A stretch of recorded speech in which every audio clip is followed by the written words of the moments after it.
छनछंगलू परिस्तान में छनछंगलू और पंगलू शहजादी गुलबानो की सेहतयाबी के बाद बादशाह और चुलूसक मलूसक से इजाज़त लेकर दोबारा दुनिया की सैर पर निकल खड़े हुए ताकि फिर किसी मजलूम की मदद कर सकें। उन्हें चूंकि सफ़र नहीं करना पड़ता था, इसलिए वो बड़े इत्मीनान से उड़ते फिर रहे थे।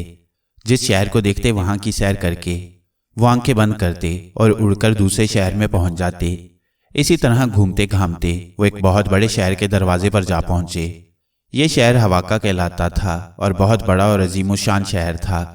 यहाँ बड़ी बड़ी सैरगाहें थीं, लोग पुरअमन और खुशहाल थे, इसलिए हर तरफ खेल तमाशे हो रहे थे। छनछंगलू ने पंगलू बंदर को कंधे पर बिठाया हुआ था और वो दोनों ये खेल तमाशे देखते फिर रहे थे। जब वो एक तमाशे पर पहुंचे तो वहां उन्होंने देखा कि एक लंबी दाढ़ी वाला शख्स मजमा के दरमियान खड़ा था। उसने सुर्ख रंग का लंबा सा चौगा पहना हुआ था। उसके सर पर मस्खरों जैसी लंबूतरी सी टोपी थी, बड़ी बड़ी मगर लटकी हुई मूंछें थीं और बड़ी बड़ी आंखें जिनमें बेपनाह चमक थी। वो अपने सामने एक लड़का लिटाए उस पर कुछ पढ़ रहा था। लड़का आंखें बंद किए लेटा हुआ था। देखो लोगो, मैं इस लड़के को अभी मार डालूंगा तुम्हारे सामने और फिर इसे जिंदा करके दिखाऊंगा, उस मस्करे नुमा शख्स ने बड़े पुरस्कार लहजे में कहा। ये कहकर उसने एक तरफ पड़ी हुई तलवार उठाई और फिर एक ही वार में उसने लड़के का सर तन से जुदा कर दिया। लड़के का सर एक तरफ फड़कने लगा और उसका जिस्म अलहदा तड़प रहा था। गर्दन और सर से बेतहाशा खून बह रहा था। मस्करा यूं खौफ से चीखने लगा जैसे वो खुद डर गया हो। लड़के को यूं कत्ल होते देखकर तमाम लोग खौफ और दहशत के मारे चीखने लगे थे। घबराओ नहीं, मैं अभी इसे जिंदा कर दूंगा, मस्करे ने लोगों को खौफजदा देखकर कहा और फिर उसने मुंह ही में कुछ पढ़ते हुए लड़के का बेजान सर उसके जिस्म से लगाया और जोर से उस पर फूंक मार दी। लड़का एक नारा मारते हुए उठ खड़ा हुआ। इसके साथ ही वहां फैला हुआ तमाम खून भी गायब हो गया। लड़का यूं ठीक ठाक था जैसे उसे कभी जख्म ही ना आया हो। तमाम लोगों ने खुश होकर जोर जोर से तालियां बजाईं और उस मस्करे के सामने सिक्के फेंकने लगे। थोड़ी देर में वहां सिक्कों का ढेर जमा हो गया, जिसे उस मस्करे ने उठाकर अपनी बगल में लटकी हुई थैली में डाल लिया। लोगों ने शोर मचाया कि कोई और तमाशा दिखलाओ, तो वो ताली बजाकर कहने लगा, मैं अब आपको ऐसा तमाशा दिखलाने वाला हूं जो आज तक किसी ने ना देखा होगा। सब लोग खामोश होकर उसे देखने लगे। पहले तो वो मस्खरा ख्वामखा उछलता कूदता रहा, कभी ताली बजाता, कभी झुककर मुर्गा बन जाता, कभी मुंह से अजीबोगरीब आवाजें निकालता। फिर अचानक उसने छलांग मारी और हवा में चंद लम्हे लटकने के बाद उसने जोर से ताली बजाई और अचानक गायब हो गया। लोग हैरत से इधर उधर देखते रहे। वो कभी ऊपर देखते कभी नीचे, मगर वो मस्करा वहां होता तो किसी को नजर आता। मगर उस वक्त लोगों की हैरत की इंतहा न रही जब उन्होंने देखा कि वो मस्करा एक आदमी के सर से छलांग मारकर नीचे उतर आया और उसने जोर से ताली बजाई और झुककर सबको सलाम करने लगा। सब लोग उसके इस अजीबोगरीब तमाशे पर बेहद खुश हुए और उन्होंने एक बार फिर उसे इनाम में बेशुमार सिक्के दिए, जो उसने उस थैली में डाल लिए जो उसकी बगल में लटकी हुई थी। लोगों, डमडम जादूगर से दुनिया में और कोई बड़ा जादूगर मौजूद नहीं है, इसलिए मैं तुम सबके सामने चैलेंज करता हूं कि अगर कोई मुझसे बड़ा जादूगर हो तो मेरे मुकाबले में आए। अचानक उस मस्करे ने, जिसका नाम डमडम जादूगर था, कहा, हाँ वाकई तुमसे बड़ा जादूगर कोई नहीं है। सब लोगों ने कहा, नहीं, अगर कोई है तो सामने आए, डमडम जादूगर ने बड़े फखरिया लहजे में कहा। छनछंगलू और पंगलू बंदर दोनों खामोश खड़े ये तमाशा देख रहे थे। जब डमडम जादूगर ने मुकाबले के लिए ललकारा तो उसे शरारत सूझी और वो 2 कदम बढ़ाकर डमडम जादूगर के सामने आ गया। कौन हो तुम बच्चे? डमडम जादूगर ने उसे हैरत से देखते हुए कहा। लोग भी हैरत से छनछंगलू को देख रहे थे, जो कदो कामत के लिहाज से लड़का सा मालूम हो रहा था। मैं जादूगर तो नहीं हूं, मगर इसके बावजूद मैं तुम्हारा चैलेंज कबूल करता हूं, छनछंगलू ने जवाब दिया और डमडम जादूगर बेख्तियार कहकहे लगाने लगा। सारा मजमा भी हंस पड़ा। तुम और मेरा मुकाबला, यानी डमडम जादूगर का मुकाबला? अभी तुम बच्चे हो, जाओ शाबाश, घर जाकर गुल्ली डंडा खेलो, डमडम जादूगर ने उसे पुचकारते हुए कहा। और उसकी बात सुनकर मजमे में मौजूद सब लोग भी हंस पड़े। तुमने चैलेंज किया है डमडम जादूगर, इसलिए अब तुम्हें मुझसे मुकाबला करना पड़ेगा। अब तुम इस तरह लोगों को धोखा नहीं दे सकते। आओ मुकाबला करो, छनछंगलू ने बड़ी संजीदगी से कहा। पहले तो वो यूं ही शरारत करने के मूड में था, मगर डमडम जादूगर ने जिस तरह भरे मजमे में उसका मजाक उड़ाया था, इस पर उसे गुस्सा आ गया था और वो उसे सबक सिखाना चाहता था कि गुरूर का सर हमेशा नीचा होता है। आदमी चाहे अपने काम में जितना भी माहिर हो, उसे गुरूर नहीं करना चाहिए। अच्छा, अगर तुम बजिद हो तो पहले तुम कोई तमाशा दिखलाओ, ताकि लोगों को मालूम हो कि तुम कुछ जानते भी हो। डमडम जादूगर ने हंसते हुए कहा। उसे अभी तक यकीन नहीं आ रहा था कि यह लड़का कुछ जानता होगा। अब उसे क्या मालूम कि उसके सामने वो शख्सियत खड़ी है जिसके पास पुरस्कार ताकतें हैं, जिसने बड़े बड़े जालिमों की गर्दनें तोड़ दी हैं। तुम तमाशा देखना चाहते हो? छनछंगलू ने कहा। हाँ, दिखाओ तमाशा, सब लोगों ने बैक जुबान होकर कहा। अगर तुम्हारी बगल में लटकी हुई थैली में मौजूद तमाम सिक्के गायब हो जाएं तो कैसा रहे? छनछंगलू ने मुस्कुराते हुए कहा। ठीक है, ठीक है। मजमे में मौजूद तमाम लोगों ने शोर मचाते हुए कहा, जबकि सिक्कों की गुमशुदगी का नाम सुनकर डमडम जादूगर ने फौरन अपनी थैली को मजबूती से पकड़ लिया। उसके चेहरे पर परेशानी के आसार नुमाया हो गए। छनछंगलू ने जानबूझकर ऐसा कहा था क्योंकि उसने देख लिया था कि डमडम जादूगर को सबसे ज्यादा खुशी सिक्के लेते वक्त होती थी, और जाहिर है होनी भी चाहिए थी क्योंकि वह बाकायदा तमाशा दिखाकर और मेहनत करके सिक्के हासिल कर रहा था। तुमने जवाब नहीं दिया डमडम जादूगर, छनछंगलू ने मुस्कुराते हुए कहा। ऐसा नहीं हो सकता, डमडम जादूगर ने थैली को और ज्यादा मजबूती से पकड़ते हुए कहा। छनछंगलू ने हाथ उठाकर उसे एक जोरदार झटका दिया और फिर हाथ झुकाते हुए बोला, तो फिर ऐसा हो चुका है। डमडम जादूगर ने फौरन थैली के अंदर हाथ डाला, मगर थैली में कुछ होता तो उसे मिलता। उसने परेशानी के आलम में थैली को जमीन पर पलट दिया, मगर वो बिल्कुल खाली थी। उसने थैली को खूब अच्छी तरह हिलाया जुलाया, मगर तमाम सिक्के गायब थे। अब तो डमडम जादूगर का रंग उड़ गया। उसकी अब तक की तमाम मेहनत जाया हो गई थी। उसने थैली जोर से जमीन पर फेंकी और फिर 2 कदम बढ़ाकर छनछंगलू के सामने आकर रुक गया। लड़के, मैं बहुत बड़ा जादूगर हूं, डमडम ने गुस्सीले लहजे में कहा। होगे, फिर मैं क्या करूं? छनछंगलू ने बड़े इत्मीनान भरे लहजे में जवाब दिया।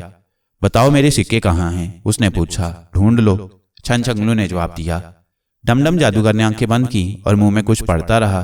फिर थोड़ी देर बाद आंखें खोल दी। उसकी आंखें सुरख हो रही थीं, मगर चेहरे पर पहले से ज्यादा परेशानी के आसार नुमाया थे। अब वो बौखलाया हुआ था। मेरे सिक्के कहाँ हैं? मुझे तो कहीं भी नजर नहीं आए, उसने बौखलाए हुए लहजे में कहा। कहीं हो तो नजर आए, तुम इतने बड़े जादूगर हो, दूसरे सिक्के बना लो, छनछंगलू ने कहा। यही तो एक बात है कि मैं सब कुछ कर सकता हूं मगर सिक्के नहीं बना सकता, वरना मुझे क्या जरूरत थी यूं तमाशे दिखाता फिरता, डमडम जादूगर ने कहा। हाँ भाई लोगो, अब बतलाओ तुम्हारे जादूगर के सिक्के वापस लाए जाएं या नहीं? वैसे इसने मेरा मजाक उड़ाया था, इसलिए बेहतर तो यही है कि इसके सिक्के वापस इसे ना दिए जाएं। छनछंगलू ने मजमे से मुखातिब होकर कहा। दे दो, गरीब आदमी है, बेचारा सुबह से खड़ा तमाशा दिखा रहा है। मजमा में से चंद लोगों ने जवाब दिया। मगर तुम भी तो मुझ पर हंसे थे, इसलिए तुम्हें भी सजा मिलनी चाहिए। चुनाचे तुम्हारे सिक्के गायब और इसके हाजिर। छनछंगलू ने कहा। और उसी लम्हे डमडम जादूगर उछल पड़ा, क्योंकि उसकी थैली में सिक्के वापस आ गए थे। जबकि लोगों ने बेख्तियार अपनी अपनी जेबों में हाथ डाले तो उन सब की जेबें खाली थीं। अब तो वो सब बौखला गए। उन्होंने छनछंगलू की मिन्नतें शुरू कर दी। छनछंगलू कुछ देर तो खामोश खड़ा रहा, फिर उसने उनसे मुखातिब होकर कहा। देखो, किसी भी शख्स का मजाक मत उड़ाया करो और ना ही इस मस्करी जादूगर की तरह गुरूर किया करो। अल्लाह ताला दूसरों का मजाक उड़ाने वालों और गुरूर करने वालों को जरूर सजा देता है। हम मुआफी मांगते हैं। सब लोगों ने बाकायदा छनछंगलू के सामने हाथ जोड़ते हुए कहा। मैं तस्लीम करता हूं कि मुझसे गलती हो गई है, तुम मुझसे ज्यादा अजीम जादूगर हो। डमडम जादूगर ने भी छनछंगलू के सामने हाथ जोड़ते हुए कहा। मैं जादूगर नहीं हूं, बहरहाल ठीक है, तुम्हारे सिक्के तुम्हारी जेबों में हैं, छनछंगलू ने कहा। और सब लोगों की जेबें वैसे ही भर गईं जैसे पहली थीं। अब तो सब लोग छनछंगलू के गिर्द इकट्ठे हो गए। वो सब उसे हैरत और अकीदत से देख रहे थे। अब लोगों ने उसे अपने दुखड़े सुनाने शुरू कर दिए। कोई कुछ कहता, कोई कुछ कहता। छनछंगलू परेशान हो गया। उसे और तो कुछ ना सूझा, अलबत्ता उसने फौरन अपने आप को गायब कर लिया। वो खड़ा तो वहीं था, अलबत्ता लोगों को नजर नहीं आ रहा था। लोग कुछ देर तो उसका इंतजार करते रहे, फिर जाने लगे। आहिस्ता आहिस्ता तमाम मजमा छट गया और सिर्फ डमडम जादूगर वहां रह गया। वो अपना सामान समेट रहा था। उसके चेहरे पर अभी तक बौखलाहट और परेशानी के आसार थे। वो बार बार अपनी थैली को हाथ लगाता कि कहीं सिक्के दोबारा तो गायब नहीं हो गए। सामान समेटकर वो एक तरफ को चल पड़ा और छनछंगलू भी उसके पीछे पीछे चल रहा था। डमडम जादूगर एक गली में गया और फिर एक छोटे से मकान का ताला खोलकर अंदर दाखिल हो गया। छनछंगलू भी उसके पीछे मकान में दाखिल हो गया। डमडम ने कमरे में जाकर सामान रखा और फिर अलमारी में से एक तस्वीर निकालकर सामने रख ली। उसे कुछ देर देखता रहा, फिर बोला, मेरी बेटी देखो, मैं तुम्हारे लिए कितनी मेहनत कर रहा हूँ। अभी मेरे पास 1 लाख अशरफियाँ जमा हुई हैं और तुम्हारी रिहाई के लिए 10 करोड़ अशरफियाँ चाहिए। मगर मेरी बेटी, तुम मायूस ना होना, तुम्हारा बाप हर कीमत पर 10 करोड़ अशरफियां इकट्ठी करेगा ताकि तुम्हें उस जालिम देव के पंजे से निजात दिला सके, डमडम जादूगर ने कहा। और फिर उसने तस्वीर को सीने से लगा लिया। उसकी आंखों से आंसू टपक रहे थे। छनछंगलू जो करीब खड़ा सब कुछ सुन रहा था, उसे डमडम पर बड़ा तरस आया। और फिर जालिम देव का सुनकर वो चौंक पड़ा। जालिमों के खिलाफ तो वह हमेशा से काम करता आया है। उसने फैसला कर लिया कि डमडम जादूगर की मदद की जाए और उसकी बेटी को जालिम देव के पंजे से निजात दिलाई जाए। चुनाचे वो फौरन जाहिर हो गया। डमडम जादूगर ने जब अचानक बंद कमरे में छनछंगलू को अपने सामने देखा तो वह हैरत के मारे उछल पड़ा। तुम यहाँ कैसे आ गई? डमडम ने बौखलाए हुए लहजे में पूछा। मैं तुम्हारे साथ साथ यहाँ आया हूँ, मगर मुझे तफसील से बताओ कि वो जालिम देव कौन है और तुम्हारी बेटी को क्यों उठाकर ले गया है। मैं तुम्हारी मदद करूंगा और तुम्हारी बेटी को उस जालिम देव के पंजे से जरूर निजात दिलाऊंगा, छनछंगलू ने जवाब दिया। वो बहुत जालिम और बहुत ताकतवर है लड़के, वो तुम्हें भी मार डालेगा, डमडम जादूगर ने कहा। तुम इस बात को छोड़ो, मुझे तफसील बताओ, छनछंगलू ने जवाब दिया। मेरा नाम डमडम है। मेरी एक बेटी जुलेखा बेहद खूबसूरत और बेहद नेक। मेरी बीवी उसके बचपन में ही मर गई थी। मैंने उसे मां बनकर पाला। मैं मुल्क यूनान का रहने वाला हूँ। एक दिन मैं और मेरी बेटी रात के वक्त छत पर सो रहे थे कि सुबह जब मेरी आंख खुली तो मेरी बेटी गायब थी। सीढ़ियों के दरवाजे का ताला भी बदस्तूर बंद था। नीचे जाने का और कोई रास्ता ही नहीं था। मैं बड़ा हैरान और परेशान हुआ। फिर मैंने तमाम शहर में उसे ढूंढा, मगर कहीं उसका पता न चला। चुनाचे मैं किसी ऐसे शख्स को ढूंढने लगा जो मुझे मेरी बेटी का पता बतला दे। ढूंढते ढूंढते मैं एक बूढ़े शख्स के पास जा पहुंचा जो बहुत बड़ा जादूगर है। उसने मुझे बतलाया कि मेरी बेटी जुलेखा को परिस्तान का जालिम देव कामान उठाकर ले गया है और उसने उसे अपनी कनीज बना लिया है। मैंने उस बूढ़े जादूगर की बड़ी खुशामद की कि किसी तरह वो कामान देव से मुझे मेरी बेटी वापस दिला दे, मगर उसने बतलाया कि कामान देव बेहद लालची और इंतहाई ताकतवर देव है। परिस्तान का बादशाह तक उससे डरता है। कामान देव जादू भी जानता है और सामरी जादूगर का शागिर्द है, इसलिए ना ही उस पर ताकत से कब्जा किया जा सकता है और ना उसे जादू से शिकस्त दी जा सकती है। जब मैं बहुत रोया पीटा तो बूढ़े को मुझ पर रहम आ गया। उसने रूहानी तौर पर कामान देव से राब्ता कायम किया कि वो जुलेखा को रिहा कर दे, मगर कामान देव ना माना। जब बूढ़े जादूगर ने बेहद खुशामदें की तो कामान देव ने उसकी रिहाई के लिए एक शर्त लगा दी कि अगर उसका बाप यानी मैं 10 करोड़ अशरफियां उसे ला कर दूं तो वो जुलेखा को वापस कर देगा। मैं गरीब आदमी था, मेरे पास 10 करोड़ अशरफियां कहाँ से आती। चुनाचे बूढ़े ने मुझे 2-3 मामूली किस्म के जादू सिखा दिए ताकि मैं लोगों को तमाशा दिखाकर सिक्के इकट्ठे करूं, और इस तरह जब मेरे पास 10 करोड़ अशरफियां जमा हो जाएं तो मैं जाकर अपनी बेटी को छुड़ा लाऊं, डमडम ने पूरी तफसील बताते हुए कहा। अब तक तुमने सिर्फ 1 लाख अशरफियां इकट्ठी की हैं? छनछंगलू ने पूछा। हाँ, मुझे 2 साल हो गई हैं मेहनत करते हुए, मगर अब तक सिर्फ 1 लाख अशरफियां इकट्ठी हुई हैं। अगर यही हाल रहा तो 10 करोड़ अशरफियां इकट्ठी करते करते मेरी उम्र खत्म हो जाएगी, मगर मैं क्या करूं, मजबूर हूं, डमडम ने रोते हुए कहा। तुम रो मत, मैं तुम्हारी बेटी को उस जालिम देव के पंजे से निजात दिलाऊंगा, छनछंगलू ने कहा। क्या तुम जादूगर हो? डमडम ने पूछा। नहीं, मैं जादूगर नहीं हूं, बल्कि अल्लाह ताला ने मुझे जालिमों से निपटने के लिए खुसूसी ताकतें दे रखी हैं। मेरा नाम छनछंगलू है और ये मेरा दोस्त है पंगलू बंदर। छनछंगलू ने अपना तारुफ कराते हुए कहा। खुदा करे मेरी बेटी मुझे वापस मिल जाए, मैं तमाम उम्र तुम्हारा एहसानमंद रहूंगा, डमडम ने जवाब दिया। तुम फिक्र न करो, ये बतलाओ कि अगर तुम्हें 10 करोड़ अशरफियां मुहैया कर दी जाएं तो तुम कैसे अपनी बेटी को हासिल करोगे? छनछंगलू ने पूछा। मैं ये अशरफियां उस बूढ़े जादूगर को दे दूंगा, वो उन्हें कामान देव तक पहुंचा देगा और वो मेरी बेटी को वापस कर देगा, डमडम ने बड़ी मासूमियत से जवाब दिया। तो क्या बूढ़ा जादूगर अब जिंदा होगा? छनछंगलू ने पूछा। हाँ, वो सैकड़ों साल से जिंदा है। उसने आबे हयात पी रखा है, इसलिए वो क़यामत तक जिंदा रहेगा, डमडम ने जवाब दिया। तो फिर चलो उस बूढ़े जादूगर के पास चलते हैं, मैं उसे अशरफियां दूंगा, छनछंगलू ने कहा। मगर वो तो बहुत दूर रहता है, वहां तक जाते जाते हमें 1 साल लग जाएगा, डमडम ने कहा। तुम अपना सामान उठाओ, बाकी काम मुझ पर छोड़ दो, छनछंगलू ने जवाब दिया। डमडम ने उठकर एक थैले में अपना सामान और दूसरे थैले में अशरफियां डाल ली और वो चलने के लिए तैयार हो गया। वो बूढ़ा जादूगर कहाँ रहता है, मुझे वो जगह बतलाओ, छनछंगलू ने कहा और डमडम ने तफसील से उस मुल्क, शहर और जगह के मुतल्लिक बतलाया जहां एक गार में वो बूढ़ा जादूगर रहता था। हड्डियों के ढेर बिखरे हुए थे, मगर उन्होंने तमाम गार देख डाली। बूढ़े जादूगर का कहीं नामो निशान तक नहीं था। ये बूढ़ा आखिर गया कहाँ? डमडम ने परेशान होते हुए कहा। छनछंगलू ने आंखें बंद की और फिर चंद लम्हों बाद एक तवील सांस लेते हुए आंखें खोल दी। डमडम, तुम्हें धोखा दिया गया है। ये बूढ़ा जादूगर ही असल में कामानदेव है। वो इस दुनिया में बूढ़े जादूगर के रूप में आता है और इंसानों का शिकार करके उन्हें खाता है। कामानदेव ने जानबूझकर तुम्हें भेज दिया था ताकि तुम अशरफियां इकट्ठी करने के चक्कर में रहो और उसका पीछा छोड़ दो। चंचंगलू ने उसे बतलाया। मगर उसने मुझे क्यों नहीं खाया? इस तरह वह मुझसे हमेशा के लिए जान छुड़ा लेता। डमडम ने कुछ सोचते हुए कहा। यह भी मैंने मालूम कर लिया है, तुम सैयद खानदान से ताल्लुक रखते हो और कामानदेव सैयद खानदान से ताल्लुक रखने वाले किसी शख्स को नहीं खा सकता। चंचंगलू ने जवाब दिया। तुम बिल्कुल ठीक कह रहे हो, वाकई मैं सैयद खानदान से ताल्लुक रखता हूँ, डमडम ने जवाब दिया। मगर अब मेरी बेटी का क्या होगा? डमडम ने परेशान होते हुए कहा। तुम फिक्र ना करो, अल्लाह पर भरोसा रखो। अब हम परिस्तान चलते हैं, वहां जाकर देखेंगे कि क्या हो सकता है। चंचंगलू ने उसे तसल्ली दी और फिर उसका बाजू पकड़कर उसे आंखें बंद करने के लिए कहा। थोड़ी देर बाद जब उसने आंखें खोलने के लिए कहा तो डमडम यह देखकर हैरान रह गया कि इस वक्त वो अजीबोगरीब और वीरान सुनसान पहाड़ों में मौजूद थे। ये पहाड़ मुख्तलिफ रंगों के थे।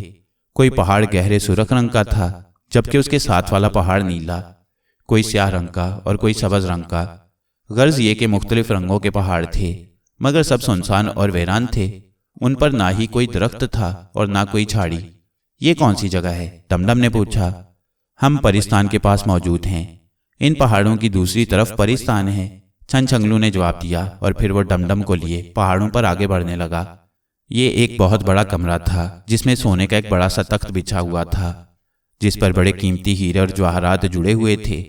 उस तख्त पर एक इंतहाई ताकतवर मगर मकरूह और हैबतनाक शक्ल का देव लेटा हुआ था। उसके सर पर सींग 12 सींगे की तरह बड़े बड़े और मुड़े हुए थे। उन सींगों के ऊपर उसने जवाहरात का बना हुआ ताज पहना हुआ था। तख्त के दोनों तरफ 10-12 देव हाथ बांधे मुअद्दब खड़े थे, जबकि सामने एक खूबसूरत सी लड़की बैठी रो रही थी। देखो जुलेखा, जिद छोड़ दो और मेरे साथ शादी कर दो। मैं तुम्हें पूरे परिस्तान की रानी बना दूंगा, वरना याद रखो अगर मुझे गुस्सा आ गया तो मैं तुम्हारी बोटी बोटी अलहदा कर दूंगा। तख्त पर लेटे हुए देव ने कहा। नहीं, मैं तुमसे शादी नहीं कर सकती। मुझे मेरे बाप के पास वापस भिजवा दो, मैं तुम्हारे हाथ जोड़ती हूँ। तो तुम इस तरह नहीं मानोगी? इसका मतलब है कि मुझे जबरदस्ती करनी पड़ेगी, कामानदेव ने कहा। उसने जोर से ताली बजाई और ताली बजाते ही कमरे के बड़े दरवाजे से एक देव अंदर दाखिल हुआ। ये काला भजंग देव था, जिसके हाथ में एक बड़ा सा हंटर था। उसने अंदर आकर कामानदेव को झुककर सलाम किया। इस लड़की पर उस वक्त तक हंटर बरसाओ जब तक कि हमसे शादी करने पर तैयार ना हो जाए। मुझ पर रहम करो, मुझे मत मारो, लड़की ने बुरी तरह चीखते हुए कहा। मगर काले जल्लाद देव ने हुक्म मिलते ही पूरी कुव्वत से लड़की पर हंटर बरसाने शुरू कर दिए और लड़की की चीखों से कमरा गूंजने लगा। उसके जिस्म से खून बहने लगा था। आखिर वो चीखते चीखते बेहोश हो गई। इसे उठाकर उसके कमरे में डालाओ, आज के लिए यही सजा काफी है, कल फिर पूछेंगे, कामानदेव ने मुस्कुराते हुए कहा। और जल्लाद देव ने आगे बढ़कर बेहोश जुलेखा को उठाकर अपने कांधे पर लादा और कमरे से बाहर निकल गया। हमारा नाश्ता हाजिर किया जाए। जुलेखा के जाने के बाद कामानदेव ने दोबारा ताली बजाते हुए कहा। उसके ताली बजाते ही कमरे का दूसरा दरवाजा खुला और 3 देव अपने हाथों में 3 इंसानों को उठाए अंदर दाखिल हुए। ये तीनों कवि हैकल नौजवान थे और वह देवों के हाथों में बुरी तरह तड़प रहे थे। इसे लाओ, ये ज्यादा उछल रहा है, कामानदेव ने एक नौजवान की तरफ हाथ बढ़ाते हुए कहा और देव ने उस नौजवान को कामानदेव के हाथ में दे दिया। कामानदेव ने अपने बड़े बड़े हाथों में नौजवान को मजबूती से पकड़ा और दूसरे हाथ से उसका एक हाथ यूं झटके से तोड़ लिया जैसे वो किसी लकड़ी का बना हुआ हो। नौजवान के हलक से दर्दनाक चीखें निकलने लगीं और कामानदेव उस नौजवान का हाथ मजे से खाने लगा। नौजवान के चीखने की किसी को जरा भर भी परवाह नहीं थी। इस तरह कामानदेव ने पहले उसके हाथ खाए, फिर उसकी टांगें तोड़कर खाईं, फिर नौजवान की गर्दन मरोड़कर उसे मार डाला और उसके बाकी जिस्म को खाने में मसरूफ हो गया। थोड़ी देर बाद वो नौजवान का तमाम गोश्त खा गया और सामने हड्डियों का ढेर जमा हो गया था। फिर उसने दूसरे नौजवान को पकड़ा जो खौफ के मारे बेहोश हो चुका था और फिर उसका भी यही हशर हुआ। इस तरह कामानदेव ने तीनों इंसानों को खाने के बाद एक जोरदार डकार ली और तख्त के करीब पड़ा हुआ शराब का एक बड़ा सा मटका उठाकर मुंह से लगा लिया। पूरा मटका खाली करने के बाद उसने एक मर्तबा फिर जोरदार डकार ली। इन हड्डियों को यहां से हटाओ। कामानदेव ने अपने दोनों तरफ खड़े हुए देवों को हुक्म दिया और देवों ने बड़ी फुर्ती से तमाम हड्डियां उठा ली और खून के धब्बे साफ कर दिए। गाने वाली परियों को ले आओ, कामानदेव ने तख्त पर लेटते हुए कहा। थोड़ी देर बाद वहां 3 खूबसूरत परियां आ गईं और उन्होंने झुककर कामानदेव को सलाम किया और फिर उनमें से एक परी ने गाना शुरू कर दिया, जबकि दो नाचने लगीं। काफी देर तक परियों के नाच गाने से महफूज होने के बाद कामानदेव ने उन्हें वापस जाने का इशारा किया और वो उसे सलाम करके बाहर निकल गईं। हम इंसानों की दुनिया में गए हुए काफी दिन हो गए हैं, क्यों ना अब हम बूढ़े जादूगर के रूप में वहां की सैर करें। कामान ने एक देव से मुखातिब होकर कहा। जैसे आपकी खुशी, उस देव ने कहा। फिर इससे पहले कि कामान देव कुछ जवाब देता, दरवाजे से एक देव अंदर दाखिल हुआ। उसने झुककर कामान देव को सलाम किया और कहने लगा, हजूर, बादशाह सलामत आपसे मिलने के लिए आए हैं। बादशाह आया है, बुलाओ उसे। कामान देव ने बड़े हकारत भरे अंदाज में कहा। और फिर थोड़ी देर बाद एक बूढ़ा देव अंदर दाखिल हुआ, जिसने सर पर मोतियों का ताज पहना हुआ था और हाथ में शाही असा पकड़ा हुआ था। आइए बादशाह सलामत, आइए यहीं मेरे साथ तख्त पर बैठ जाइए और सुनाइए कैसे तकलीफ की। कामान, परिस्तान में लोग तुम्हारे जुल्म की वजह से बददिल होते जा रही हैं। अभी कल मुझे शिकायत मिली है कि तुमने एक बूढ़े जिन को इसलिए मार डाला है कि उसने तुम्हें सलाम नहीं किया था। बादशाह ने कदरे नाराज लहजे में कहा, हाँ बादशाह सलामत, मैंने उसे मार डाला है। भला किसकी जुर्रत है कि कामान को देखे और फिर उसे सलाम ना करे। और जो लोग मेरी शिकायत करते हैं उनके नाम भी मुझे बतलाएं, मैं देखता हूं कि वो कैसे मेरी शिकायत की जुर्रत करते हैं। कामान देव ने गुस्सीले लहजे में कहा, सुनो कामान, मैंने अब तक तुम्हें बहुत बर्दाश्त किया है। मैं यहाँ का बादशाह हूँ। मैं अगर हुक्म दूं तो पूरे परिस्तान के देव तुम पर टूट पड़े, मगर इसके बावजूद मैं इसलिए तुम्हें कुछ नहीं कहता कि शायद तुम राह रास्त पर आ जाओ। मैं ख्वामखा खून बहाना पसंद नहीं करता। बादशाह सलामत, आप बादशाह हैं और हमारे मुल्क में बादशाह को कत्ल नहीं किया जा सकता, इसलिए मैं खामोश हूँ। वरना जो फिक्रे आपने मुझे कही हैं, अगर कोई और कहता तो मैं अभी उसकी गर्दन मरोड़ देता। और दूसरी बात यह कि तमाम परिस्तान के देव मेरे मुकाबले में आ जाएं। आप ये हसरत भी निकाल लें। मैं सिर्फ ताकतवर ही नहीं हूँ, बल्कि मैं एक बहुत बड़ा जादूगर भी हूँ। मैंने सामरी जादूगर से जादू भी सीखा हुआ है। मैं पलक झपकने में तमाम देवों को खून में नहला दूंगा। कामान, क्या ऐसा नहीं हो सकता कि तुम कम से कम परिस्तान में रहकर किसी को तंग ना करो, किसी पर जुल्म ना करो। बादशाह ने इस बार नरम लहजे में कहा। वो शायद कामान की बात से खौफजदा हो गया था। जहां मेरी मर्जी आएगी मैं रहूंगा, जो मेरा दिल कहेगा मैं करूंगा। आइंदा मुझे नसीहत करने की कोशिश ना करना, बस मैंने कह दिया। अब आप जा सकती हैं। कामान देव ने गुस्सीले लहजे में कहा। बादशाह खामोशी से उठकर खड़ा हो गया। वो समझ गया था कि कामान को समझाना बेसूद है। देखो कामान, अल्लाह ताला को जुल्म पसंद नहीं है। वो जरूर तुम्हें सजा देने के लिए किसी न किसी को भेज देगा। और यह भी सुन लो कि तुम्हारे बुरे वक्त में परिस्तान का कोई देव या परी तुम्हारी इमदाद नहीं करेगा। बादशाह ने जाते हुए कहा, मुझे किसी की इमदाद की जरूरत नहीं है। मैं खुद हर एक से निपटने की ताकत रखता हूँ और कुव्वत रखता हूँ। कामान देव ने गुस्से से चीखते हुए कहा और बादशाह खामोशी से चलता हुआ कमरे से बाहर निकल गया। छनछंगलू, पंगलू और डमडम पहाड़ों पर चलते चलते तकरीबन 1 घंटे बाद एक ऐसी जगह पर पहुंच गए जहां पहाड़ों ने एक सीधी दीवार बना दी थी। उन पहाड़ों के दरमियान एक बड़ा सा दरवाजा था जो चट्टानों का बना हुआ था और उस वक्त बंद था। ये परिस्तान का दरवाजा है और ये पहाड़ कोकाफ कहलाता है। छनछंगलू ने डमडम को बताया। मगर हम इसके अंदर कैसे जाएंगे? अंदर तो देव होंगे जो हमें फौरन खा जाएंगे। डमडम ने खौफजदा लहजे में कहा। तुम घबराओ मत, मैं जो तुम्हारे साथ हूँ, छनछंगलू ने कहा। और फिर उसने अपना हाथ उस दरवाजे की तरफ उठाया। जैसे ही उसका हाथ दरवाजे की तरफ उठा, दरवाजा खुद ब खुद खुलता चला गया। आओ अंदर चलें। और फिर वो तीनों दरवाजे के अंदर दाखिल हो गए। सामने इंतहाई खूबसूरत बाग था जो दूर दूर तक फैला हुआ था। बड़े खूबसूरत महल नुमा मकान थे। और फिर उन्होंने वहां देवों और परियों को उड़ते और घूमते हुए देखा। अभी वो वहीं खड़े ये नजारा देख रहे थे कि अचानक चंद देवों की नजर उन पर पड़ गई। वो तेजी से उनकी तरफ लपके। कौन हो तुम और अंदर कैसे आए? दरवाजा किसने खोला? एक देव ने इंतहाई सख्त लहजे में कहा। दरवाजा हमने खुद खोला है। पहले तुम ये बतलाओ कि कामान देव यहीं रहता है। छनछंगलू ने इत्मीनान भरे लहजे में जवाब दिया। हाँ, वो यहीं रहता है। क्यों, क्या काम है तुम्हें उससे? उसी देव ने पूछा। मैं उस जालिम देव को खत्म करने के लिए आया हूँ। मुझे उसके मकान तक ले चलो। तुम और कामान देव का मुकाबला करोगे? क्या पिद्दी और क्या पिद्दी का शोरबा? उस देव ने हंसते हुए कहा। बस तुम एक बार मुझे वहां ले चलो, फिर तमाशा देखो। पहले तुम्हें बादशाह सलामत के हुजूर पेश किया जाएगा। वो तुम्हें बिला इजाजत परिस्तान में दाखिले की सजा देगा। उस देव ने जवाब दिया और आगे बढ़कर उसे पकड़ने लगा। ठहरो, हमें पकड़ने की जरूरत नहीं है। हम खुद बादशाह के पास चलने के लिए तैयार हैं। छनछंगलू ने कहा और देव रुक गया। चलो ठीक है, खुद ही चलो। चुनाचे वो उन देवों के हमरा आगे बढ़ने लगे। उन्हें देखकर बहुत सी परियां और देव भी उनके इर्द गिर्द इकट्ठे हो गए और अब उनके पीछे अच्छा खासा मजमा लग गया। वो सब हैरत से इधर उधर का माहौल देख रहे थे। खूबसूरत परियों और खूबसूरत बाग बागीचों को देखकर वो बड़े खुश हो रहे थे, मगर लंबे तड़ंगे और हैबतनाक देवों को देखकर यूं महसूस होता था जैसे वो जबरदस्ती इस खूबसूरत जगह में घुस आए हों। चलते चलते वो एक बहुत बड़े महल के सामने पहुंच गए।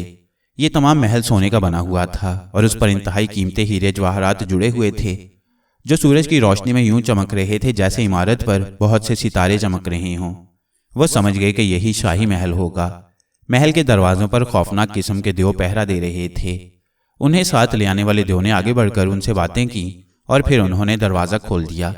उनके पीछे परियों और देवों का आने वाला मजमा दरवाजे से बाहर रह गया, जबकि वो उस देव समेत अंदर दाखिल हो गए। मुख्तलिफ बागों और रास्तों से गुजरने के बाद वो एक बहुत बड़े कमरे में पहुंच गए, जहां बहुत बड़ी बड़ी कुर्सियां रखी हुई थीं। देवों ने उन्हें उन कुर्सियों पर बैठने का इशारा किया और खुद वो एक कमरे में घुस गए।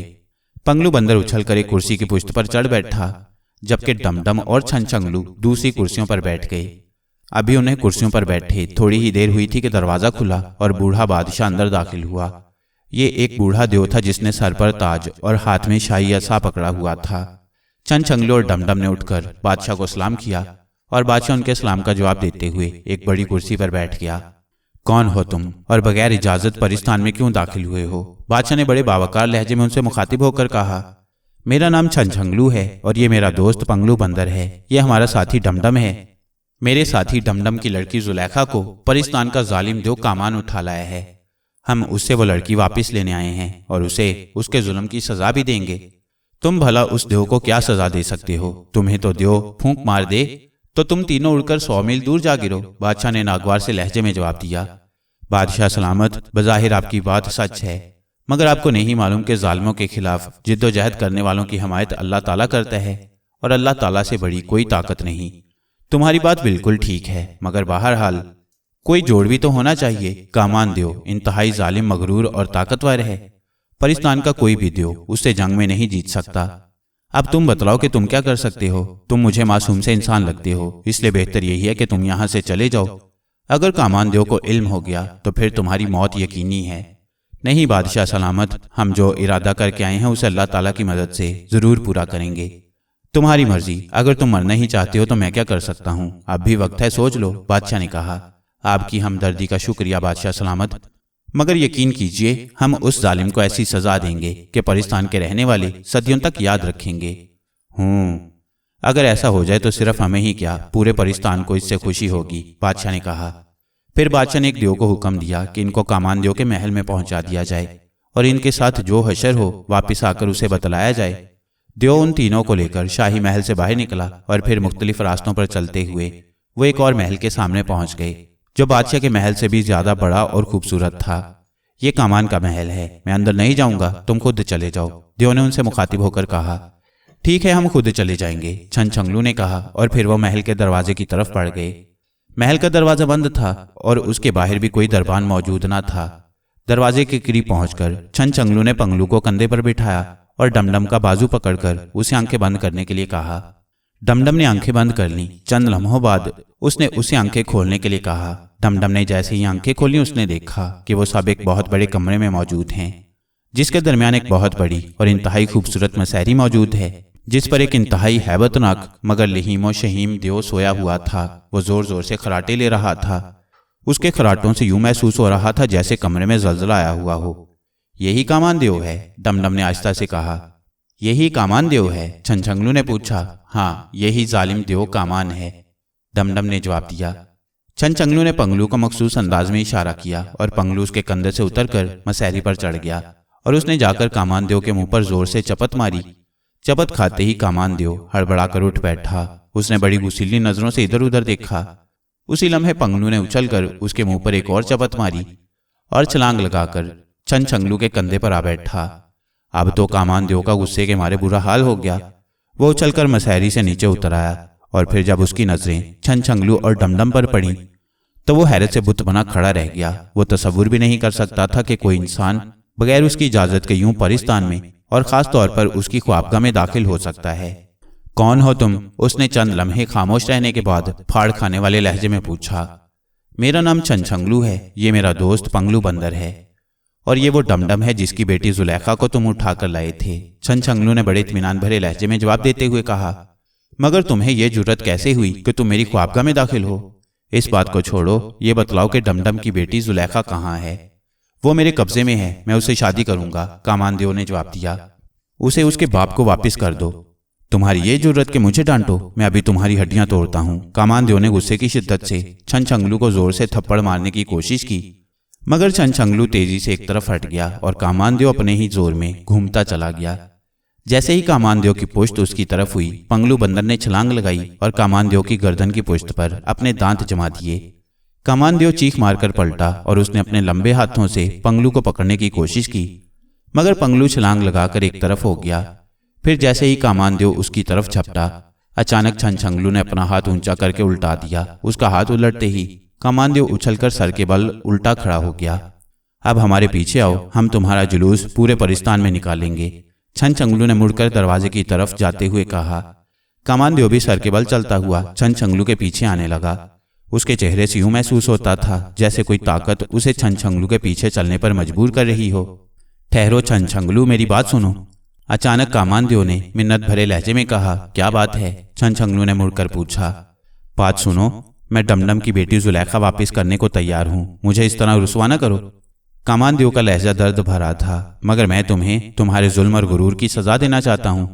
नहीं, मुझे माफ कर दो, आइंदा ना ही मैं जुल्म करूंगा और ना ही गुरूर। इसकी बातों में ना आना छनछंगलू, ये बाद में जागोना जिन की तरह मुकर जाएगा, पंगलू ने अचानक कहा। हाँ, तुम बाद में मुकर जाओगे, छनछंगलू ने कामान से मुखातिब होकर कहा। नहीं, मुझे देवों के देवता की कसम, मैं तुमसे सच्चा वादा कर रहा हूं, कामानदेव ने जवाब दिया। और फिर छनछंगलू को यकीन आ गया। उसने हाथ उसकी तरफ उठाकर मुंह ही मुंह में कुछ पढ़ा तो कामानदेव उछलकर सीधा खड़ा हो गया। अब वो छनछंगलू की ताकत से आजाद हो गया था। शुक्रिया छनछंगलू, कामानदेव ने पुरस्कार अंदाज में मुस्कुराते हुए कहा। शुक्रिया की जरूरत नहीं, पहले डमडम की बेटी जुलेखा को हमारे हवाले करो। तुम लोग यहीं बैठो, मैं उसे जाकर ले आता हूं, कामानदेव ने कहा और फिर तेज तेज कदम उठाता कमरे से बाहर चला गया। कहीं ये हमसे धोखा न करे, डमडम ने पहली बार जुबान खोली। अगर धोखा करेगा तो खुद नुकसान उठाएगा, हमारा क्या बिगाड़ेगा, छनछंगलू ने जवाब दिया और मसहरी पर बैठ गया। उसके मसहरी पर बैठते ही पंगलू और डमडम भी मसहरी पर बैठ गए। कामानदेव अपनी ख्वाबगाह से निकला और फिर आंधी और तूफान की तरह भागता हुआ सीधा अपने महल के उस हिस्से की तरफ बढ़ने लगा जो उसने सामरी जादूगर की इबादतगाह के तौर पर बनाया हुआ था। उसका चेहरा गुस्से और जिल्लत के एहसास से स्याह हो रहा था, आंखें जैसे शोले उगल रही थीं। कामानदेव एक छोटे से बच्चे के हाथों जलील हुआ था। अभी वो सोच रहा था कि जिल्लत की इंतहा से बच गया है। अगर वो उल्टा होकर उस बच्चे के पीछे परिस्तान की सड़कों पर घूमता तो उसका क्या हशर होता, उसे मौत भी पनाह न देती। अब वो हर कीमत पर इस बच्चे से इंतकाम लेने का फैसला कर चुका था। ये एक खासा बड़ा कमरा था जिसकी दीवारों, छत और फर्श का रंग गहरा स्याह था। कमरे के एक कोने में सुर्ख रंग के एक बिनमानस का बुत मौजूद था जिसकी जुबान बाहर निकली हुई थी। कामानदेव ने अंदर दाखिल होकर कमरे का दरवाजा बंद किया और फिर उस बिनमानस के बुत के सामने जाकर बैठ गया और काफी देर तक मुंह ही मुंह में कुछ बुड़बुड़ाता रहा। थोड़ी देर बाद उस बुत के गिर्द स्याह रंग का धुआं मंडलाने लगा। फिर आहिस्ता आहिस्ता वो बुत उस धुएं में छुप सा गया। सामरी जादूगर, मेरी मदद करो, कामानदेव ने बुत के सामने हाथ जोड़ते हुए कहा। क्या बात है कामानदेव, तुम क्यों परेशान हो?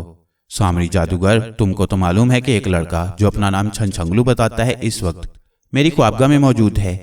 उस पर मेरा कोई जादू नहीं चल सका, बल्कि उसने मुझे उल्टा कर दिया था। मैं उससे इंतकाम लेना चाहता हूँ, मुझे कोई तरकीब बतलाओ। हाँ कामान, मुझे सारी बातों का इल्म है, मगर इस बार तुम बुरी तरह फंस गए हो। यह छनछंगलू जिसे तुम लड़का कह रहे हो इंतहाई पुरस्कार ताकतों का मालिक है। ये ताकतें इतनी बड़ी और अजीम हैं कि मैं खुद उनका मुकाबला नहीं कर सकता, और वो फैसला कर चुका है कि तुम्हें खत्म कर दे। सामरी जादूगर की आवाज सुनाई दी। तो क्या जो मैं अपने आप को दुनिया का सबसे अजीम जादूगर समझता था और तुम्हारा शागिर्द होने पर फख्र करता था, एक बच्चे के हाथों रुसवा हो जाऊं? कामान ने कहा। मायूस नहीं होना चाहिए कामानदेव, हर काम का एक तरीका होता है। तुम्हें पहले छनछंगलू की ताकतों का तोड़ करना पड़ेगा। जब उसकी ताकतें खत्म हो जाएं तो फिर बड़े इत्मीनान से उसकी गर्दन मरोड़ देना। ऐसा करो, तुम्हारे महल के पाएं बाग में एक वीरान सा कुआं है जिसे चाहे गबगब कहती हैं। अगर तुम एक बार छनछंगलू को उसमें धक्का दे दो तो उसकी तमाम ताकतें खत्म हो जाएंगी, सामरी जादूगर ने बताया। ओह, ये तो बड़ी आसान बात है, मैं अभी कर गुजरता हूँ। पहले मेरी बात सुन लो, इसमें एक पेचीदगी अलबत्ता मौजूद है। जब तुम छनछंगलू को उस कुएं में धक्का दोगे तो उसकी तमाम सलाहियतें खत्म हो जाएंगी और उसी वक्त तुम्हारा जादू भी खत्म हो जाएगा। बस तुम खाली देव ही रह जाओगे। सामरी जादूगर ने कहा, तो क्या मैं दोबारा जादू की ताकत हासिल नहीं कर सकूंगा? कामान देव ने उलझे हुए लहजे में पूछा, इसके लिए तुम्हें 40 दिन तक कड़ी मुशक्कत करनी पड़ेगी, तब जाकर दोबारा तुम्हें जादू की ताकत हासिल होगी। सामरी जादूगर ने कहा, तो कोई बात नहीं, मैं उस मुसीबत से निजात हासिल कर लूं, फिर 40 दिन तो क्या, मैं 1 साल तक मुशक्कत कर लूंगा। ठीक है, फिर जाओ और किसी तरह छनछंगलू को उस कुएं चाहे गबगब में फेंक दो। सामरी जादूगर ने कहा। कामान देव ने सलाम किया और उठकर तेजी से कमरे से बाहर निकल गया। कमरे से बाहर निकलकर वो तेजी से चलता हुआ दोबारा अपनी ख्वाबगाह की तरफ बढ़ा। जब वो ख्वाबगाह में पहुंचा तो डमडम और छनछंगलू मसहरी पर बैठे थे, जबकि पंगलू बंदर मसहरी की छत पर चढ़ा हुआ था। ले आए हो जुलेखा को? छनछंगलू ने कामान देव से पूछा। जुलेखा का बाप डमडम भी इश्तियाक से दरवाजे की तरफ देखने लगा। वो मुझसे खौफजदा है, मैंने उसे बहुत कहा है कि वो मेरे साथ चले। उसका बाप आया हुआ है मगर वो मानती ही नहीं, कहती है कि तुम मुझे मार डालोगे। जब मैंने उसे यहाँ ले आने के लिए जबरदस्ती पकड़ना चाहा तो उसने खौफजदा होकर एक वीरान कुएं में छलांग लगा दी। कामान देव ने हाथ मलते हुए कहा, अरे कहीं उसे चोट तो नहीं आई? डमडम ने परेशानी के आलम में पूछा। बेफिक्र रहो, वो कतई महफूज है। वो कुआं गहरा जरूर है मगर खुश्क है। मैंने सोचा कि अगर मैंने जबरदस्ती उसे कुएं से निकाला तो कहीं खौफ के मारे वो मर ना जाए, इसलिए तुम मेरे साथ चलो। तुम झुककर कुएं की मुंडीर से उसे अपनी शक्ल दिखला दो, फिर उसे मेरी बात का यकीन आ जाएगा और फिर मैं उसे कुएं में हाथ डालकर ऊपर उठा लूंगा और तुम्हारे हवाले कर दूंगा। कामान ने कहा। ठीक है चलो, डमडम ने कहा और वह मसहरी से नीचे उतर आया। देखो कामान, एक बार फिर बतला दूं कि मेरे साथ धोखा करने की कोशिश न करना, वरना फिर मैं तुम्हें किसी हालत में भी मुआफ नहीं करूंगा। छनछंगलू ने मसहरी से उठते हुए कहा। तुम कतई बेफिक्र हो छनछंगलू, कामान देव वादे का पक्का होगा। और फिर कामान देव उन्हें लिए हुए महल के उस हिस्से की तरफ चल पड़ा जहां वो कुआं मौजूद था और फिर कुएं की मुंडीर पर पहुंचकर वो रुक गए। इस कुएं में जुलेखा मौजूद है, उसे झुककर अपनी आमद का यकीन दिलाओ, कामान देव ने कहा। और फिर छनछंगलू और डमडम दोनों झुककर कुएं की गहराई में झांकने लगे और उसी लम्हे कामान देव ने उन दोनों को एक जोरदार झटका दिया और वो दोनों सर के बल उस कुएं में जा गिरे। हा हा हा, कामान देव से लड़ने आए थे, अब तुम्हारी ताकतें खत्म हो गई हैं। अब मैं तुम्हारी गर्दनें मरोड़कर तुम्हारा गोश्त खाऊंगा। कामान देव ने उनके गिरते ही जोर से कह लगाते हुए कहा, तुमने हमारे साथ धोखा किया है कामान देव, और इसका नतीजा तुम्हारे हक में बहुत बुरा साबित होगा। कुएं की तह से छनछंगलू की हल्की सी आवाज सुनाई दी। पहले तुम अपनी जान की खैर मनाओ, अब तुम कुछ देर यहीं रहो, मैं तुम्हें पूरे परिस्तान के सामने खाऊंगा।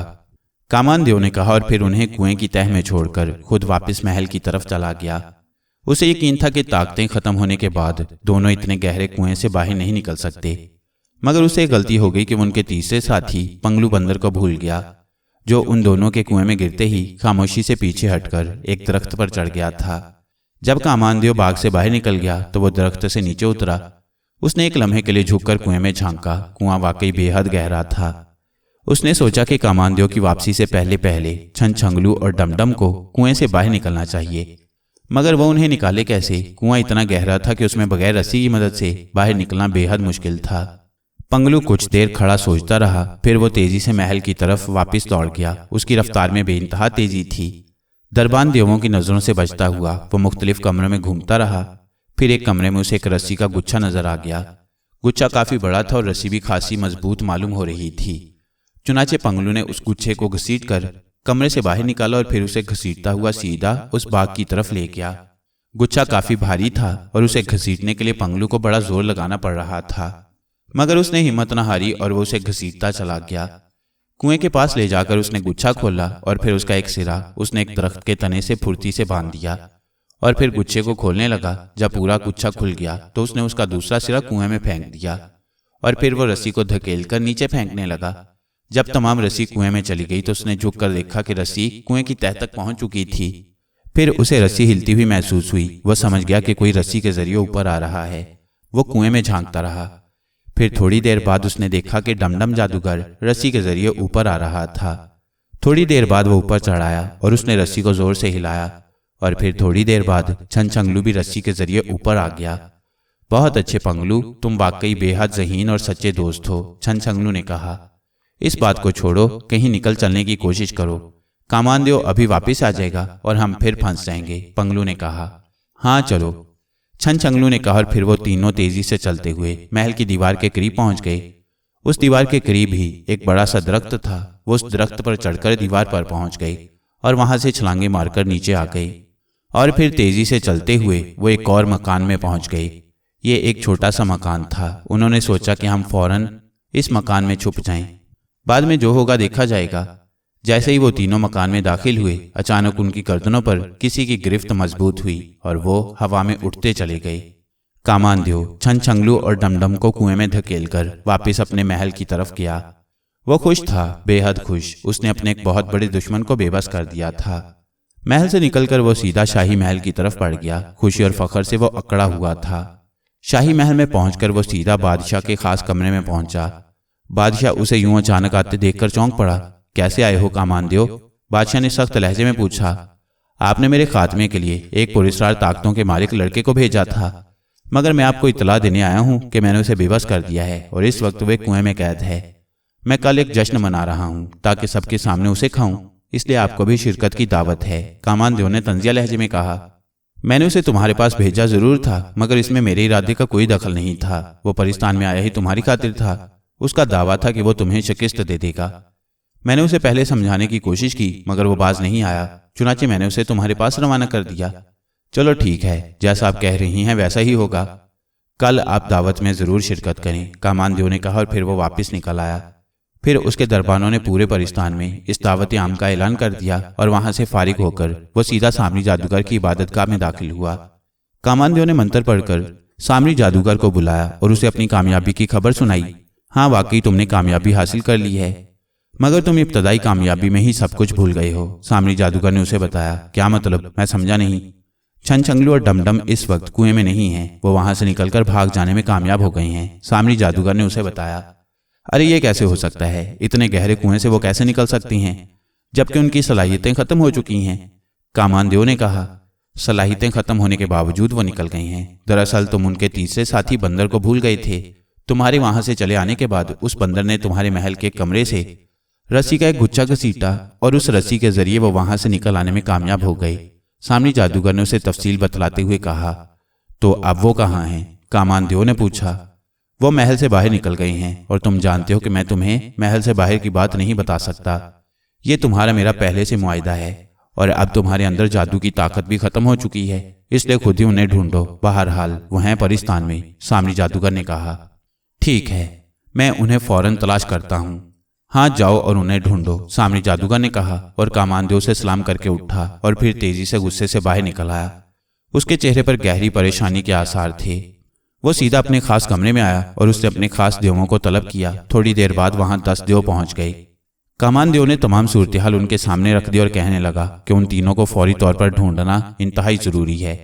ठीक है, हम अभी से अपना काम शुरू कर देते हैं, देवों ने जवाब दिया और फिर वो कामानदेव को सलाम करके कमरे से बाहर निकल गए और कामानदेव परेशानी और गुस्से के आलम में कमरे में टहलने लगा। छंछंगलू और डमडम पहले तो यकदम इस तरह हवा में उठने से परेशान हो गए, मगर जब उन्होंने मुड़कर देखा तो उन्होंने अपने आप को एक बूढ़े देव के हाथों में पाया। कौन हो तुम और यहाँ कैसे आए हो? आप हमारी गर्दनें छोड़ें तो हम बतलाएं, छंछंगलू ने फंसे फंसे लहजे में कहा। बूढ़ा देव उन्हें अंदर कमरे में ले गया और फिर उन्हें एक तख्त पर बिठाते हुए कहा। हाँ, अब बतलाओ, मगर याद रखना, अगर झूठ बोला तो बगैर चबाए खा जाऊंगा और डकार तक ना लूंगा, बूढ़े देव ने कहा। छंछंगलू ने अपने आने और कुएं में कैद होने से लेकर वहां से निकल भागने तक की सब तफसील उस बूढ़े देव को बतला दी। इसका मतलब है कि इस वक्त तुम कामानदेव के महल से फरार होकर यहाँ आए हो। हाँ, हमें छुपने के लिए कुछ वक्त चाहिए ताकि हम अपनी ताकतें दोबारा हासिल करने के लिए कोई जिद्दोजहद कर सकें, छंछंगलू ने जवाब दिया। ठीक है, तुम मेरे पास छुप कर रह सकते हो। कामानदेव ने मेरे नौजवान बेटे को एक मामूली सी बात पर मार डाला था। उस वक्त से मैं उसे इंतकाम लेने के लिए बेचैन हूँ, मगर मैं बूढ़ा हूँ, मेरे बाजू में इतनी ताकत नहीं है कि मैं अपने बेटे का इंतकाम उसे ले सकूं। दूसरी बात यह कि वो सामरी जादूगर का शागिर्द है, उसके पास जादू की भी ताकत है, इसलिए मैं उससे लड़ नहीं सकता। तुम्हारे कहने के मुताबिक तुम्हारे पास ताकतें थीं, मगर कुएं में गिरने से वो खत्म हो गई हैं। क्या तुम वो ताकतें दोबारा हासिल कर सकते हो? बूढ़े देव ने कहा। हाँ, मुझे अगर थोड़ा सा मौका मिल जाए तो मैं कोशिश तो कर सकता हूँ, छंछंगलू ने जवाब दिया। मैं तुम्हें अपने मकान के नीचे बने हुए तहखाने में पहुंचा देता हूँ। हो सकता है कामानदेव के साथी सब घरों की तलाशी लें। उस तय खाने तक वो नहीं पहुंच सकते क्योंकि ये तय खाना खुफिया है, मेरे अपने हाथों का बना हुआ है और मेरे अलावा किसी और को उसके बारे में इल्म नहीं है, बूढ़े देव ने कहा। और फिर वो उन तीनों को लेकर अपने मकान के पाएं बाग में गया। वहां हर तरफ फूल ही फूल खिले हुए थे। उसने गुलाब के पौधे को जोर से मखसूस अंदाज में झटका दिया तो घास का एक कता अपनी जगह से हट गया और वहां सीढ़ियां नीचे जाती नजर आने लगी। बूढ़े देव के कहने पर वो तीनों ये सीढ़ियां उतरते चले गए। उनके नीचे उतरने पर घास का कता दोबारा बराबर हो गया और बूढ़ा देव वापस अपने मकान के अंदर चला गया।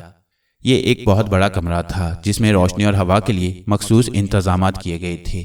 उस कमरे में एक बड़ा सा तख्त बिछा हुआ था। छनछंगलू उस तख्त पर जाकर बैठ गया।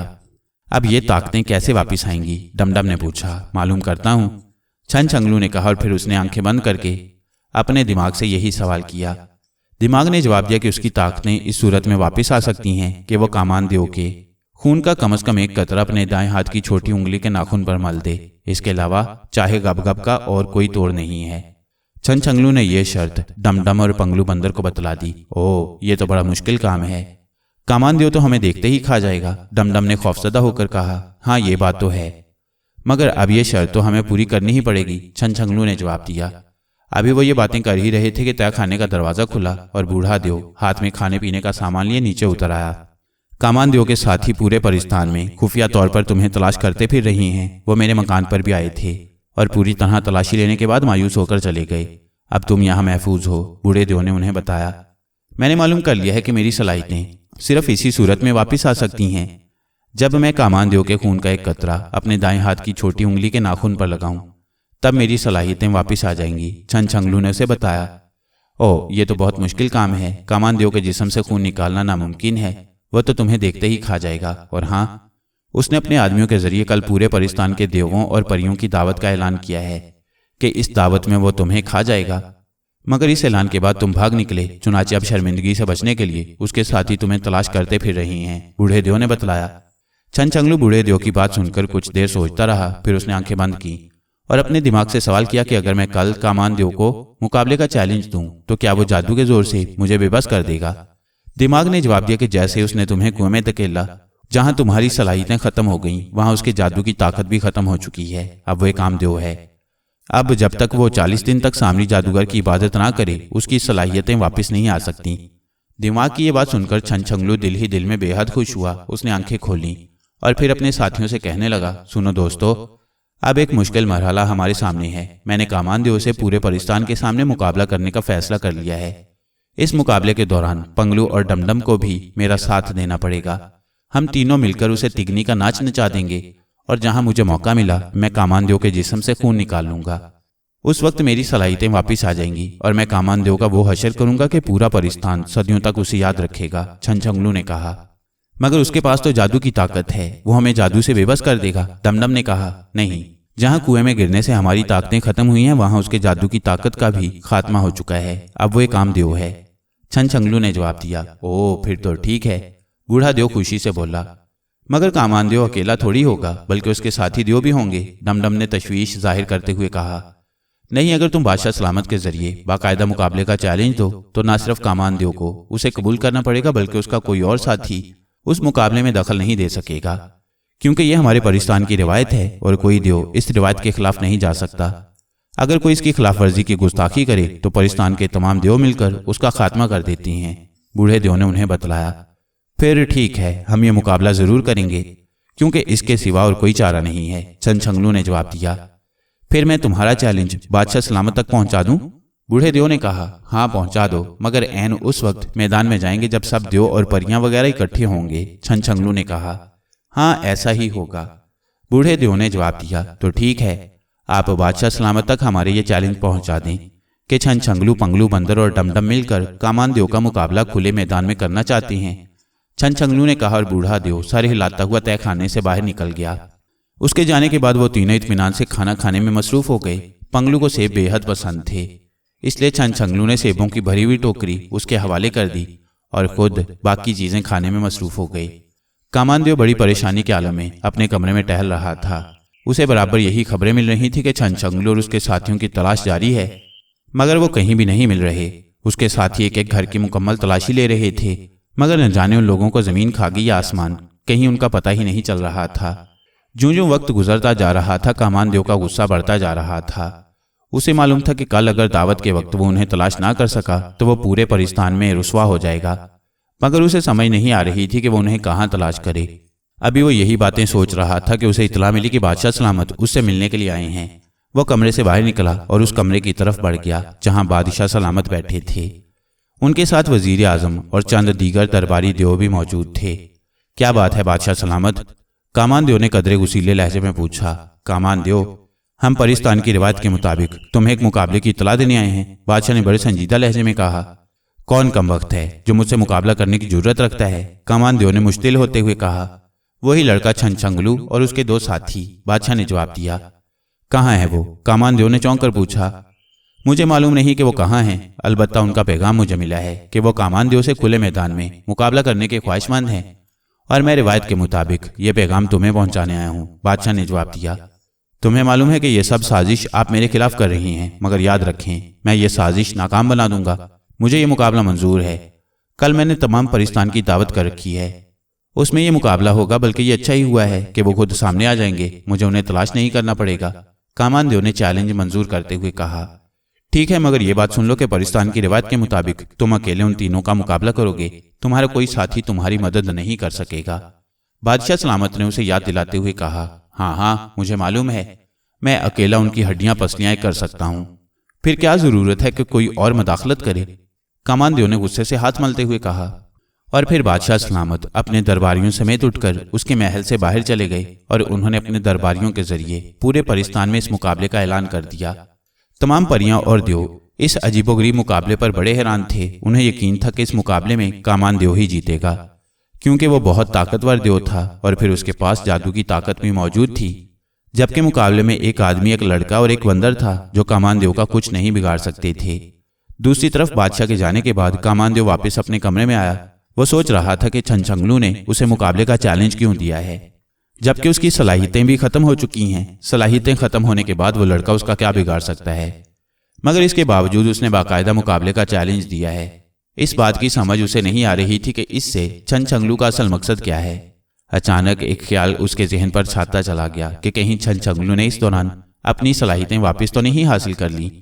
अगर ऐसा है तो फिर मुकाबले में उसकी शिकस्त यकीनी हो जाएगी। और फिर यह ख्याल उसके जहन पर छाता चला गया। वो इस ख्याल के आते ही बेचैन हो गया, क्योंकि वो मुकाबले का चैलेंज कबूल कर चुका था।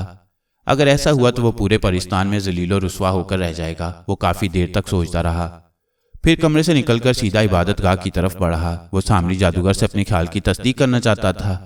जल्द ही वो इबादतगाह में पहुंच गया। उसने सामरी जादूगर की रूह को बुलाया और अपना ख्याल उस पर जाहिर कर दिया। नहीं, तुम्हारा ख्याल गलत है। छनछंगलू की सलाहियतें उसे वापस नहीं मिली। अलबत्ता उसे यह मालूम हो गया है कि तुम्हारी जादू की सलाहियत खत्म हो गई है, इसलिए वो मुकाबले पर उतर आया है ताकि अपनी अक्ल, फुर्ती और चुस्ती की बिना पर तुम्हारा खात्मा कर दे। सामरी जादूगर ने बतलाया। फिर कोई बात नहीं, मैं उसकी सारी चुस्ती निकाल दूंगा। मैं उसके एक एक बोटी अलहदा अलहदा कर दूंगा, कामानदेव ने मुतमईन होते हुए कहा। खुश फहमी में न रहना कामानदेव। छनछंगलू और उसका दोस्त पंगलू बंदर बेहद ज़हीन और चालाक हैं। ऐसा ना हो कि तुम मार खा जाओ, इसलिए मुकाबले के दौरान अपनी अकल जरूर इस्तेमाल करना। सामरी जादूगर ने उसे तंबीह करते हुए कहा। तुम बेफिक्र रहो, मैं अब इतना गया गुजरा भी नहीं कि बच्चों से मुकाबला न कर सकूं।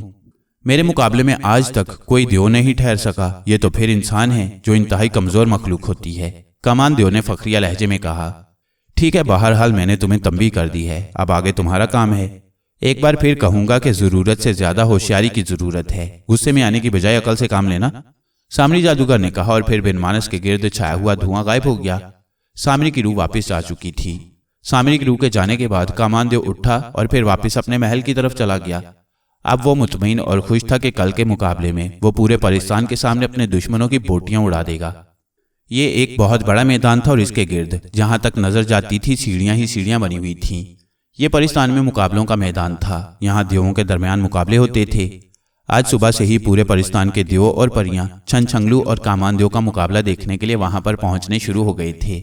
और 10 बजे तक सीढ़ियों पर हर तरफ देव और परियां ही नजर आती थीं। परियों के बैठने के लिए अलहदा जगह बनी हुई थी। तमाम देव और परियां चूंकि कामान के जुल्मों सितम से तंग और आजिज थीं, इसलिए उन सबकी दिली ख्वाहिश थी कि इस मुकाबले में कामानदेव शिकस्त खा जाए। मगर उन्हें मालूम था कि कामानदेव बेहद ताकतवर और बड़ा जालिम जादूगर है, इसलिए ये इंसान उसका कुछ भी नहीं बिगाड़ सकते। इसके बावजूद वो ये मुकाबला देखने आए थे। तकरीबन 10 बजे के करीब बादशाह सलामत की सवारी आई और बादशाह मलका परी के हमरा अपनी मखसूस जगह पर पहुंच गया। इसके बाद कामानदेव अपने साथियों के हमरा आया। उसने सुर्ख रंग का लिबास पहना हुआ था और फखर और गुरूर से अकड़ अकड़ कर चल रहा था। वो जैसे ही मैदान में पहुंचा, सब देव और परियों ने उठकर उसे सलाम किया, क्योंकि वह सब उसके जुल्म से डरते थे।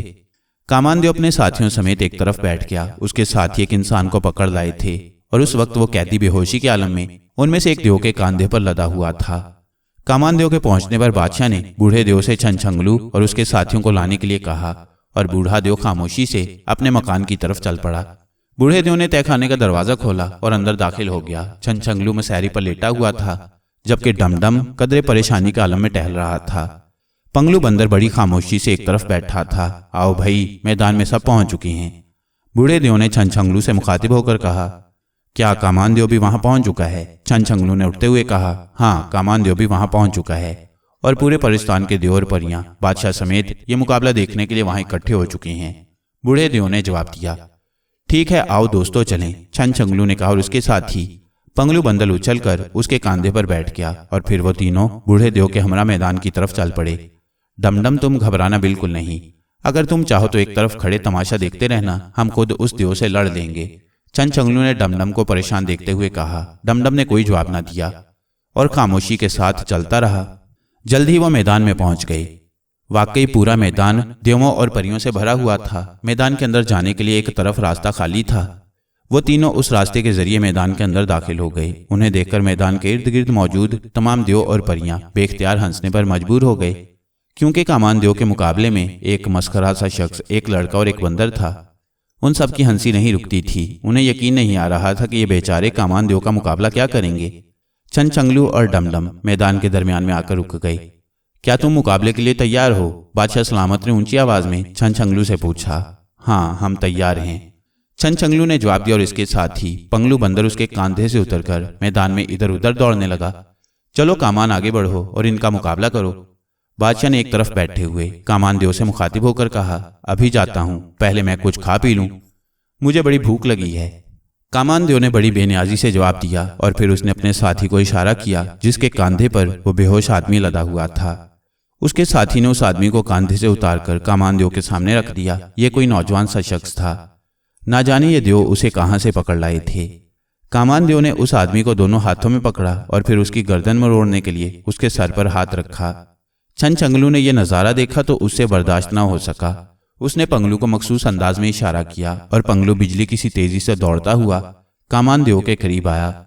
उसने जोर से एक छलांग मारी और फिर इससे पहले कि कोई समझता, पंगलू तकरीबन उड़ता हुआ कामानदेव के कंधे पर चढ़ गया और फिर उसने पूरी कुव्वत से कामानदेव के मुंह पर थप्पड़ रसीद किया और उछलकर नीचे जमीन पर आ गिरा।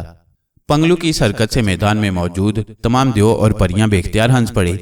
कामानदेव को इस बात पर इतना गुस्सा आया कि उसने उस आदमी को खाने का इरादा तर्क कर दिया और वो उठकर धाड़ता हुआ मैदान में आ गया।